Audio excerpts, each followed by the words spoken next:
Alrighty, and welcome back to NCTV's Beyond the Whistle podcast. This is Season 2, Episode 4, and we're talking all about UConn bringing a trophy back to Connecticut and about UConn basketball alum who is here with us today, Mr. Ditimi.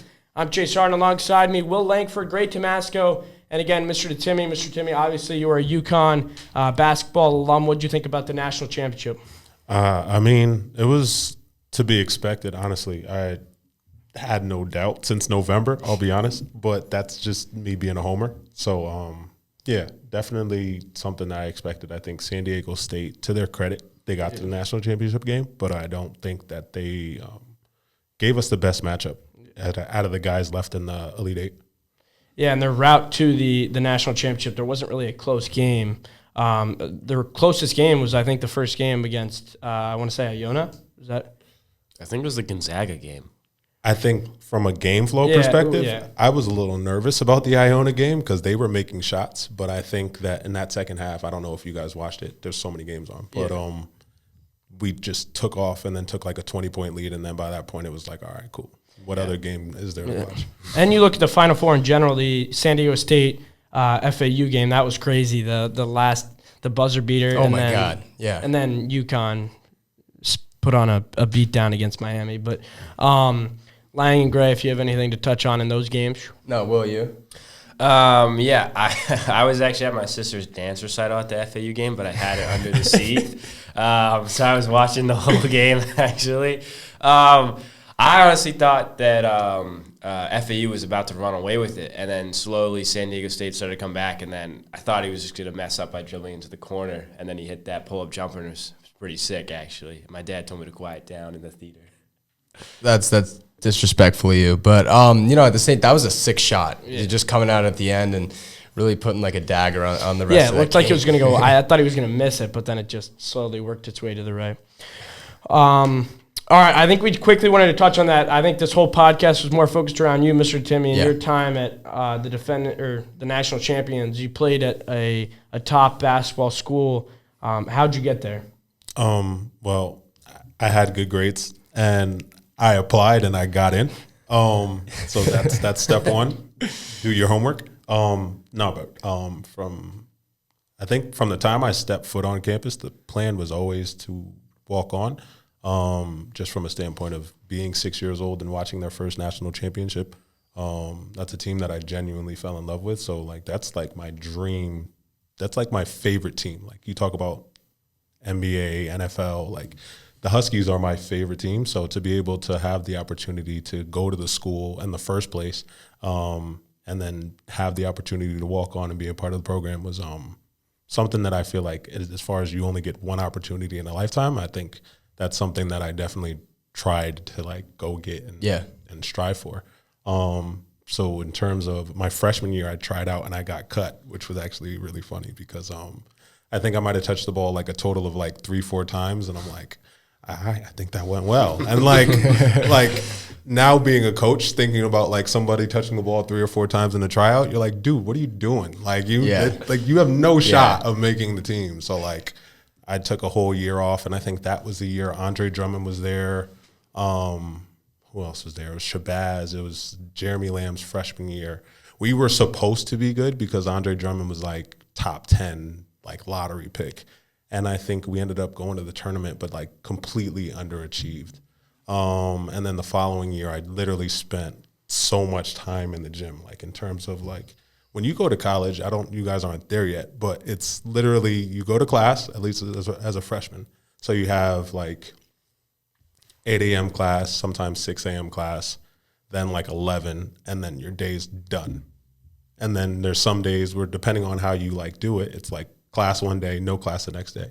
And like freshman classes weren't that hard. So I was like, all right, I'll do my work, go to the gym and repeat. So like for like a whole year or whatever it was, I would spend like 3-4 hours a day in the rec center, just like getting up shots or playing pickup. And like, I think about it now, and like I talked to some of my friends that like did it as well. And it was like, wow, we probably put in like 10,000 hours over the course of being at college, just playing basketball. Yeah. Were you on the club or intramural team or just pickup? Yes, sir. 7-time intramural champion. What's up? But Yeah, no, great experience. Like, I think that I was able to get the best of both worlds being a walk-on, in terms of I did get to enjoy being like a student.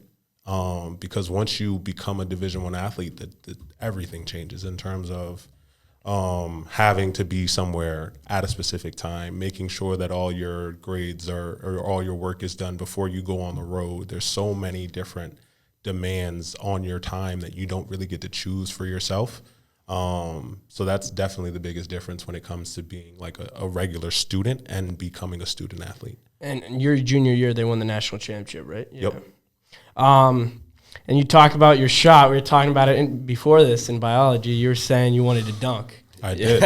I did. You could have had 100%. it too. Yeah. He cleared out the lane, Yeah. and like I'm going up, and I'm like, I haven't played much. Yeah. If I go for the dunk and back rim it, which I'm good for, like I'm good for like getting super excited and just hitting the back rim and it's just flying, like Hawkins did in the national championship games. I'm like, I could do that, or I could just make this layup. So like, for it to be with the left, I was like, okay, nice, 2 points with the left. And I genuinely thought, and I told my teammates, I'm like, I'm getting 20 this year, like just 20 points, just somewhere like spread around, and like. We played so many close games. I had no shot of getting close to 20. I think I might have played like a total of 7 minutes. But definitely a great experience to at least play against CCSU of all teams and score. So that was fun. What did that mean to you after all that hard work went in and you sacrificed so much just to get to that point, kind of having your name in the books and just like being a part of UConn basketball history? At the time, I genuinely thought I was going to score more. So like, I didn't think that would be the last time, but I think in hindsight, it is kind of cool to look back on and be like, wow, I scored. And like, there's video of it. So like, it took me like a year or two to find the video. And we're going to put the video on the podcast. And I'm like, that's something that kind of goes down forever. And like, again, to be a part of my favorite team ever, I don't know how many people can say they've ever done that. So it's something that I'll always remember and think fondly of, but not. I kind of have no regrets on kind of how it happened and everything that happened. Did your class schedule change once you made the team, or did anything else stay the same? Thankfully, no.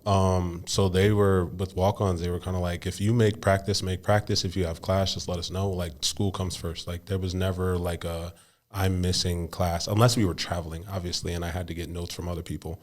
But like, if it was practice, it would just be like, go to practice and then we'll catch you when we catch you. But obviously don't make all of your class times at like 3 o'clock or 2 o'clock when it's like prime practice time. So like, you would be mindful of having like 6 o'clock in the morning or like 8 o'clock in the morning or like 7 at night, whatever the case may be. So you grew up in Stanford, and then you played basketball. Melzer was your head coach over at Stanford, or was he your assistant? He was the freshman coach. He was the first coach I ever had.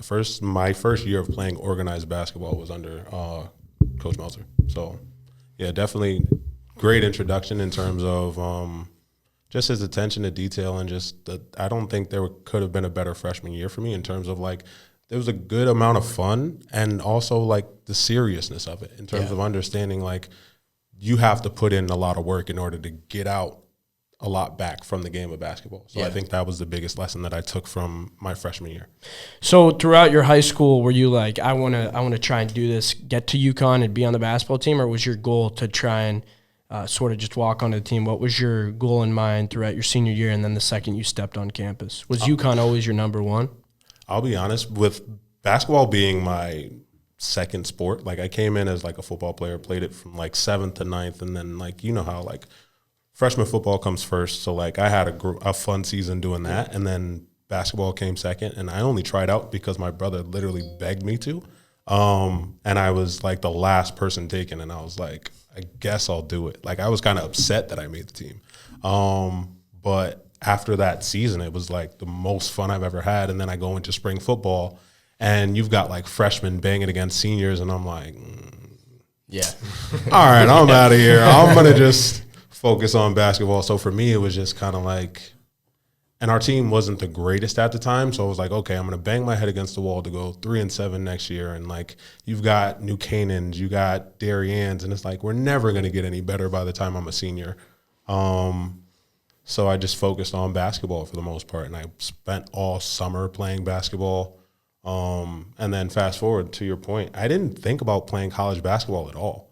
It wasn't until I made varsity my sophomore year and watched my team go on, and we won FCX that year, and then we went to the state semifinal, that I like really started to get into like playing high level basketball. And then I got an opportunity to start my junior year, and then offers started to come the spring of junior year. So it wasn't like college basketball wasn't like a thing for me. Yeah. It was like, I just want to go and play and be as good as I can be. I was genuinely playing for the love of basketball. Yeah.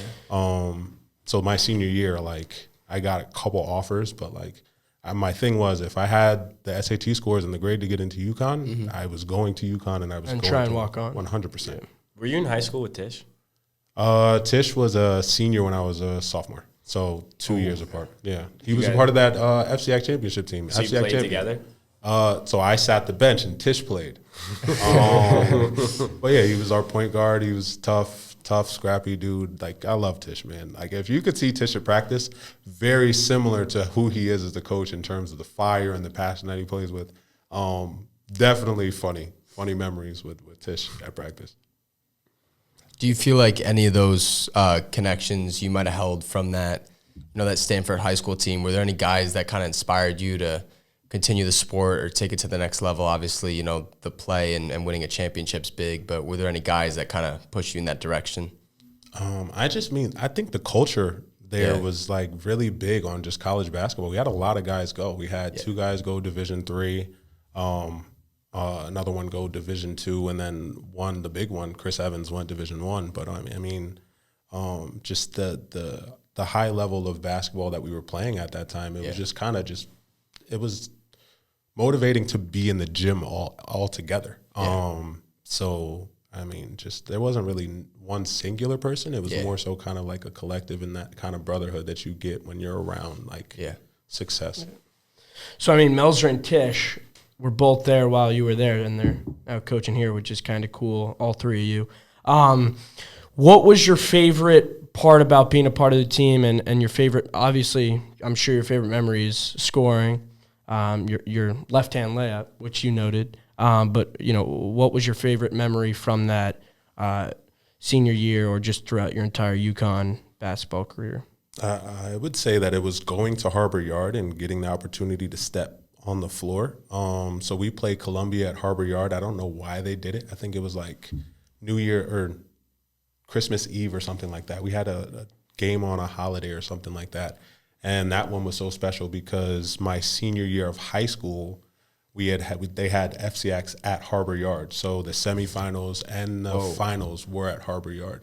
How much does that hold? Like a ton. 15? There was nobody 12, there. 15. It was as empty as can be, but I loved it because it was just a big place. You got to play, and like you had your friends cheering you on, your friends of like 200 or 300 or whatever it was. But to be able to step foot on the floor again in a different jersey was super cool. I didn't score in that game, but I definitely appreciated the coaching staff because it almost felt like, and I told you again, I only got in 7 games and the score wasn't that different. So like, I was like, all right, I'm sitting on the bench and I'm like, all right, I'm not going to get in this one. And then they call my name and I'm like, me? And then he's like, and like, it takes me forever to take off my ripaways. And he's like, do you not want to get in the game? And I'm like, I do, but I was not expecting to be in this one. So to be that close, to be at Bridgeport, to be so close to home and have like my family members see me play, that was definitely one of the better memories. Yeah, what was that like when you got your name called against? Did you, going into that game where you scored, were you like, I'm going to score? Or was it more just, I'm getting in? Because you said you got into 7 games. What was? It was always to score, Chase. If I could touch the ball at any point in time, that's it the was first always goal. to score. That's the first goal when you do the ball in any sport. So let me tell you something. With walk-ons and the end of game stuff, it's always fun because everybody's trying to score. So the passing doesn't happen that often. It's like once somebody gets the opportunity to score, I guarantee you the shot's going up. So like you saw Andrew Hurley, he was getting those things up. He went like 0 for, what do you go? 0 for 4 or something like that. But like your goal is like, okay, once I score, then I'll pass. Like, but only once I score. So I think that the goal was always to score at least once, and then with whatever time was left, try to get everybody else involved. And we're close to wrapping it up, but something I want to touch on is the defending national champions the season that you came in, or the 2015, they won it in 2014. What were the practices like? I mean, those are some of the best players in the country. How competitive were those practices? What was the coaching like? What was that whole thing like? So you're talking about 2014? Yeah, the year that those 2014 practices, they were intense. So like you get to go against Shabazz every single day, DeAndre Daniels every single day, two dudes that got drafted the following year. The defense, I was telling Will before we got like live, I barely scored that year. So like in the tournament, they held teams to like 35% from the field or something like that. So like I was thinking about it. I was like, what did I expect to do in practice? But it was a really good experience to play against really good basketball players, probably the best players I'll ever play in my life. In terms of like, if you compare that to playing Division III level, like I think in terms of being the best basketball player that I ever could have been, I think that I accomplished that playing at UConn and playing in practice every single day, without a doubt. Are you still in touch with some of those guys from that squad? Nah, not too much. Like here and there, like obviously like Instagram follows and follow backs, but like not too much. Everybody's busy. The older you get, the harder it becomes. Yeah, if you could do kind of that whole high school, college basketball experience again, is there anything that you would do differently? Do you have any regrets or? Not so much regrets as much as it is kind of just giving a little more insight to the younger version of myself in terms of, I don't think I put my all into basketball, or I don't think I put my best foot forward as far as basketball was concerned in terms of how I got better. Okay. I think that I would just go out and just do things without like a goal. Yeah. And like I would put in time, but there would be no goal. So there would be like, there's improvement, but it's not really measurable. Like you guys talk about SMART goals. Like I didn't really have a SMART goal going towards like in my improvement, but I got better because of like just sheer will and time. Yeah. So I think that would be the one thing, just having that insight of just having a measurable goal to kind of attain and know what you're going to do in terms of how you're going to get better. Any last? I guess my only question was like, how did you end up back at New Canaan? Like, did you just follow Coach Melzer? No. So complicated story. So when I got out of college, I became a strength and conditioning coach, but also like a personal trainer in terms of like basketball and things like that. So one of the players that I worked really closely with had a really good game against New Canaan and was just having a really good season in total, and kind of we caught up. Like I went to go watch a game that they played New Canaan in, and we kind of caught up and we just kind of reconnected, and kind of that kind of led to me coaching one of the youth teams, your team. Yeah. I just thought about that. But yeah, coaching your team and then getting into the high school and kind of just coaching a lot more. I found that coaching and making those connections was something that I really fell in love with, and just kind of giving that insight that I talked about. Like just once you're done with the game, you start to find ways and to kind of still be around it because your body eventually breaks down. Yeah. And like, okay, now you still have your mind. Who can you give that to? Yeah. So that was kind of like my biggest thing as far as coaching, and that's kind of how I got back into it. I mean, that was like one of the main things. If I was sitting next to you on the bench, you would say things before they happen. I remember that vividly from at least youth days. It would be like, watch this. If he cuts, it's going to be a layup or something like that. So, like, yeah, you're talking about sharing your knowledge. Like, I definitely learned a lot from you. Yeah, I mean, it was pretty cool listening to that. I know we were excited to – this is probably our coolest one yet just because of, you know, what you did. Obviously, UConn. We were having this discussion prior to the podcast. Are they a blue blood? I think they're a blue blood. Up there with. I've never disagreed that they were. I know he has a strong opinion on UNC. The only argument I had can't make a tournament. The only argument I had is if you're going to deem UCLA a blue blood, then you have to make UConn a blue blood because it's like the same thing where UConn's been good for the last 25 years and UCLA hasn't done anything in the last 25 years. And considering they've won, what is it, the only team to win 3 titles in the last 2 decades, right? Well, UNC's done something like that. They just haven't won in the 2020s. UNC's won 1980, 1990, 2000, 2010s. Yeah, So I mean, recently. Yeah. And then, so if you now have 5 titles, you're tied with Duke, a historic program. You just passed Indiana. I would say blue blood. Yeah. I mean, Villanova became a blue blood after they won 2. They're not a blue blood. They're not a blue blood. I don't really the conversation I think is more for like barbershop talk. Yeah, At the end of the day, if you're a winner, you're a winner. Yeah. I think the term blue blood more so is for like recruiting. So like I could see why UNC Duke doesn't want to add more blue bloods because it's like, okay, less recruits. come here Yeah. because we're it's, a blue blood. it's and UNC, Duke, Kansas, Kentucky, UCLA, and now UConn. Thank you. I like that. Yeah. That works. Yeah. Unanimous.